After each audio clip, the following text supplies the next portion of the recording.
আজি আপোনালোকৰ লগত মই অন্য এটা খবৰ শ্বেয়াৰ কৰিম বিশেষকৈ আজি হৈছে আমাৰ চৰকাৰী কৰ্মচাৰীসকলৰ এটা গুৰুত্বপূৰ্ণ খবৰ আপোনালোকৰ লগত শ্বেয়াৰ কৰিম আপোনালোকে স্কিপ নকৰি সকলে আমাৰ ভিডিঅ'টো চাই থাকিব আৰু এতিয়ালৈকে যদি আমাৰ চেনেলটো সাবস্ক্ৰাইব কৰে কাইণ্ডলি সাবস্ক্ৰাইব কৰি দিব আৰু প্ৰতিগৰাকী আমাৰ চৰকাৰী কৰ্মচাৰী যাতে এনেকৈ খবৰ পায় আপোনালোকে শ্বেয়াৰ কৰি দিব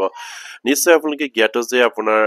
আমাৰ যিসকল চৰকাৰী কৰ্মচাৰী আছে তেখেতসকলে পুৰণি পেঞ্চন ব্যৱস্থাৰ কাৰণে তেখেতসকলে দাবী উত্থাপন কৰি আহিছে আৰু সেই তেখেতসকলৰ এটা গুৰুত্বপূৰ্ণ আপোনাৰ অভিৱৰ্ধন অনুষ্ঠান হৈছিলে আৰু সেই অভিৱৰ্ধন অনুষ্ঠানত তেখেতসকলে কি সিদ্ধান্ত গ্ৰহণ কৰিলে ইয়াত উল্লেখ কৰিছে কলাক্ষেত্ৰত কৰ্মচাৰী পৰিষদৰ ৰাজ্যিক অভিৱৰ্ধনত গুৰুত্বপূৰ্ণ সিদ্ধান্ত অৱসৰপ্ৰাপ্ত জীৱনৰ স্বাৰ্থ সুৰক্ষাৰ বাবে পুৰণি পেঞ্চন ব্যৱস্থাৰ প্ৰৱৰ্তনৰ দাবী নিশ্চয় আপোনালোকে স্ক্ৰীনত প্ৰত্যক্ষ কৰিছে অৱসৰৰ পাছত যিসকল চৰকাৰী কৰ্মচাৰী আছে তেখেতসকলৰ জীৱনৰ স্বাৰ্থ সুৰক্ষাৰ ক্ষেত্ৰত পুৰণি পেঞ্চন পুনৰ প্ৰৱৰ্তন কৰিবৰ কাৰণে তেখেতসকলে দাবী উত্থাপন কৰি আহিছে আৰু ইয়াত উল্লেখ কৰিছে NPS UPSৰ কোনো কাৰণতেই OPSৰ বিকল্প হ'ব নোৱাৰে পেঞ্চন কৰ্মচাৰী সমাজৰ অধিকাৰ ই অনুক্ষ নহয় ইয়াত উল্লেখ কৰিছে NPS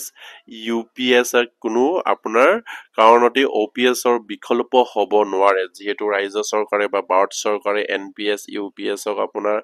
OPSৰ বিকল্প বুলি কৈ আহিছে কিন্তু এইটো কিনি কেতিয়াও হ'ব নোৱাৰে তাত কেতিয়াও আমাৰ অৱসৰৰ পাছত যিসকল চৰকাৰী কৰ্মচাৰী আছে তেখেতসকলৰ জীৱন সুৰক্ষিত নহয় তাত পেঞ্চনৰ সুৰক্ষিত নহয় আৰু সেইবাবে তেখেতসকলে এইখিনি দাবী উত্থাপন কৰি আহিছে ইয়াত উল্লেখ কৰিছে যে পুৰণি পেঞ্চন ব্যৱস্থা OPS প্ৰৱৰ্তনৰ দাবীত পুনৰ সৰব হৈ পৰিছে সদৌ অসম কৰ্মচাৰী এই পৰিষদৰ সকলো শিক্ষক কৰ্মচাৰী আৰ্থিক আৰু সামাজিক সুৰক্ষাৰ হকে আজি সদৌ অসম কৰ্মচাৰী পৰিষদে মহানগৰীৰ শ্ৰীমন্ত শংকৰদেৱ কলাক্ষেত্ৰত আয়োজন কৰে এখন ৰাজ্যিক অভিৱৰ্ধন ইয়াত নিশ্চয় আপোনালোকে স্ক্ৰীনত প্ৰত্যক্ষ কৰিছে আমাৰ শ্ৰীমন্ত শংকৰদেৱ কলাক্ষেত্ৰত এখন ৰাজ্যিক অভিৱৰ্ধন অনুষ্ঠান হৈ গৈছে আৰু তাত তেখেতসকলে দাবী উত্থাপন কৰিছে যে আপোনাৰ পুৰণি পেঞ্চন ব্যৱস্থা পুনৰ প্ৰৱৰ্তন কৰিব লাগিব কাৰণ NPS UPS কেতিয়াও আপোনাৰ OPSৰ কি হ'ব নোৱাৰে আপোনাৰ বিকল্প হ'ব নোৱাৰে বুলি তেখেতসকলে দাবী উত্থাপন কৰিছে শ্ৰীমন্ত শংকৰদেৱ কলাক্ষেত্ৰত শ্ৰী শ্ৰী মাধৱদেৱ আন্তৰ্জাতিক প্ৰেক্ষাগৃহত অনুষ্ঠিত অভিৱৰ্ধনত পুৰণি পেঞ্চন ব্যৱস্থাৰ সমৰ্থনৰ আন্দোলনত অব্যাহত ৰখাৰ সকলো সংগঠনৰ লগত লৈ ঐক্যবদ্ধ নিৰবিচ্ছিন্ন উমৈহতীয়াভাৱে সংগ্ৰাম অব্যাহত ৰখাৰ সিদ্ধান্ত গ্ৰহণ কৰা হয় আৰু প্ৰয়াত জুবিন গাৰ্গৰ প্ৰতি শ্ৰদ্ধাঞ্জলি জ্ঞাপনেৰে আৰম্ভ কৰা অভিৱৰ্ধনত সদৌ অসম কৰ্মচাৰী পৰিষদৰ সভাপতি দীপেন শৰ্মাই সঞ্চালনা কৰে আৰু অনুষ্ঠানত সমল ব্যক্তি হিচাপে উপস্থিত থাকি স্তম্ভ লেখক প্ৰদুষ্ণ গোস্বামীয়ে কয় যে পুৰণি পেঞ্চন ব্যৱস্থা পুনৰ প্ৰৱৰ্তনৰ বাবে সংগ্ৰাম তীব্ৰ আৰু গতিশীলতা আশ্ৰাক নকৰিব ইয়াত উল্লেখ কৰিছে আমাৰ যিসকল NPS UPS যিখিনি আণ্ডাৰত যিসকল কৰ্মচাৰী তেখেতসকলক উল্লেখ কৰিছে যে আপোনাৰ পুৰণি পেঞ্চন ব্যৱস্থা পুনৰ প্ৰৱৰ্তনৰ সংগ্ৰামটো কেতিয়াও মানে আপোনাৰ শ্ৰাক নকৰিবলৈ উল্লেখ কৰিছে আন্দোলনৰ গতিৰ অধিক তন্ত্ৰাৰিকতা ৰখাৰ হকে ঐক্যবদ্ধ আৰু উমৈহতীয়া সংগ্ৰাম বিকল্প নাই সৰ্বস্তৰৰ সকলো কৰ্মচাৰী একত্ৰিতভাৱে সংগ্ৰাম অব্যাহত ৰাখক পৰিয়ালৰ পেঞ্চনৰ ক্ষেত্ৰত বিশেষভাৱে সক্ষম পৰিয়ালৰ সমস্যাৰ বাবে NPS UPS সুৰক্ষিত দিশ নহয় বুলি ইয়াত উল্লেখ কৰিছে কোনো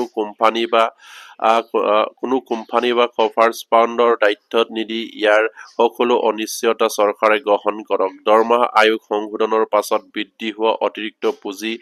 কোনে যোগান ধৰিব সেয়া স্পষ্ট হ'ব লাগে অভিৱৰ্ধনখনত অংশগ্ৰহণ কৰি উত্তৰ পূব সীমান্তৰ ৰেলৱে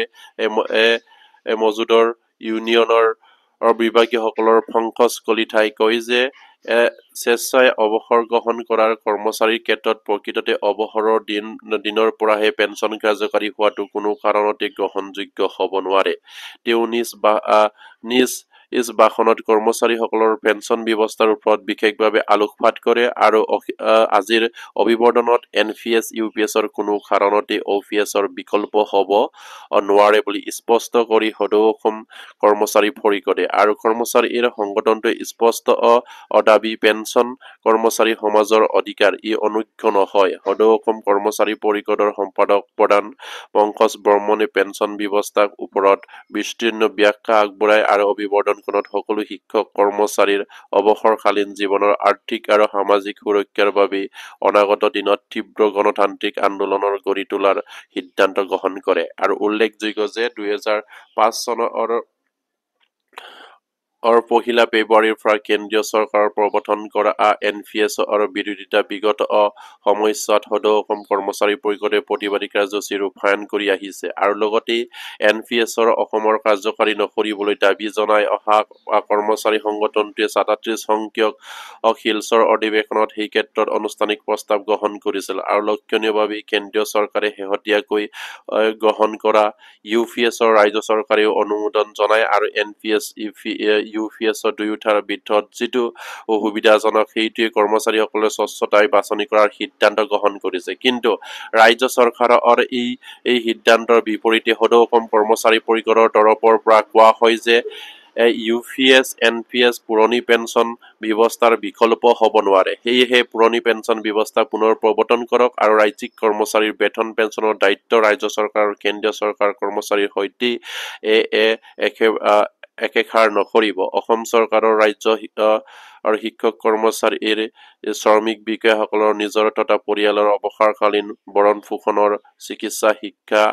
সকলোৰ কথাত তেখেতসকলে দাবী উত্থাপন কৰি সেইখিনি তেখেতসকলে দাবী কৰিছে যে আপোনাৰ NPS UPS OS কেতিয়াও পুৰণি পেঞ্চন ব্যৱস্থাৰ বিকল্প হ'ব নোৱাৰে। আৰু তেখেতসকলৰ একমাত্ৰ দাবী কেৱল আমাক OPS লাগু কৰিব নহয়, আপোনাৰ পুৰণি পেঞ্চন পুনৰ ব্যৱস্থাকৰণ কৰিব লাগিব বা পুৰণি পেঞ্চন পুনৰ প্ৰৱৰ্তন কৰিব লাগিব। সেয়ে তেখেতসকলে দাবী উত্থাপন কৰিছে। কিয়নো NPS আৰু UPSৰ যিখিনি সা সুবিধা সেইখিনি সা সুবিধাই কেতিয়াও আপোনাৰ পুৰণি পেঞ্চন ব্যৱস্থা পূৰণ কৰিব নোৱাৰে। আৰু সেই পুৰণি পেঞ্চন ব্যৱস্থা প্ৰৱৰ্তন কৰিবৰ কাৰণে তেখেতসকলে বাৰম্বাৰকৈ দাবী উত্থাপন কৰি আহিছে। যিহেতু এজন চৰকাৰী কৰ্মচাৰী অৱসৰৰ পাছত সেই পুৰণি পেঞ্চন ব্যৱস্থা যিখিনি সা সুবিধা প্ৰদান কৰে NPS UPS সেইখিনি সা সুবিধা প্ৰদান কৰিব নোৱাৰে। আৰু সেইবাবে তেখেতসকলে সেইখিনি দাবী উত্থাপন কৰি আহিছে। আৰু তেখেতসকলৰ যিখিনি দাবী সেইখিনি দাবী অসম চৰকাৰে বা ভাৰত চৰকাৰে মানিবই লাগিব। আৰু ভাৰত চৰকাৰে যদি নামানিলেও ৰাজ্যিক চৰকাৰে সেইখিনি নিজাববীয়াকৈ সিদ্ধান্ত ল'বৰ কাৰণে তেখেতসকলে দাবী উত্থাপন কৰিছে। খুবেই এটা গুৰুত্বপূৰ্ণ খবৰ আমাৰ চৰকাৰী কৰ্মচাৰী পৰিষদৰ আৰু খুব এটা ভাল খবৰ বুলিও ক'ব লাগিব, কাৰণ তেখেতসকলে সেইখিনি আন্দোলন অব্যাহত ৰাখিছে আৰু ভৱিষ্যতেও তেখেতসকলে ৰাখিব। কাৰণ যেতিয়ালৈকে পুৰণি পেঞ্চন ব্যৱস্থা পুনৰ প্ৰৱৰ্তন নকৰে তেতিয়ালৈকে তেখেতসকলৰ সেই সংগ্ৰাম চলি থাকিব বুলি তেখেতসকলে ইয়াত উল্লেখ কৰিছে। আৰু শেষত তেখেতসকলে উল্লেখ কৰিছে যে অৱসৰপ্ৰাপ্ত সকলৰ জীৱনৰ স্বাৰ্থ সুৰক্ষাৰ প্ৰতি লক্ষ্য ৰাখি পুৰণি পেঞ্চন ব্যৱস্থা প্ৰৱৰ্তনৰ দাবী চৰকাৰক হেঁচা প্ৰয়োগ কৰিবলৈ আজিৰ অভিৱৰ্তনৰ সিদ্ধান্ত লোৱা হয়। আৰু তেখেতসকলে উল্লেখ কৰিছে যে অৱসৰপ্ৰাপ্ত সকলৰ জীৱনৰ স্বাৰ্থ সুৰক্ষাৰ ক্ষেত্ৰত লক্ষ্য ৰাখি পুৰণি পেঞ্চন ব্যৱস্থা পুনৰ প্ৰৱৰ্তন কৰিবৰ কাৰণে চৰকাৰক তেখেতসকলে হেঁচা প্ৰয়োগ কৰিবৰ কাৰণে আজিৰ সেই অভিৱৰ্তন অনুষ্ঠানত সিদ্ধান্ত গ্ৰহণ কৰা হয় বুলি তেখেতসকলে উল্লেখ কৰিছে। খুব এটা গুৰুত্বপূৰ্ণ সিদ্ধান্ত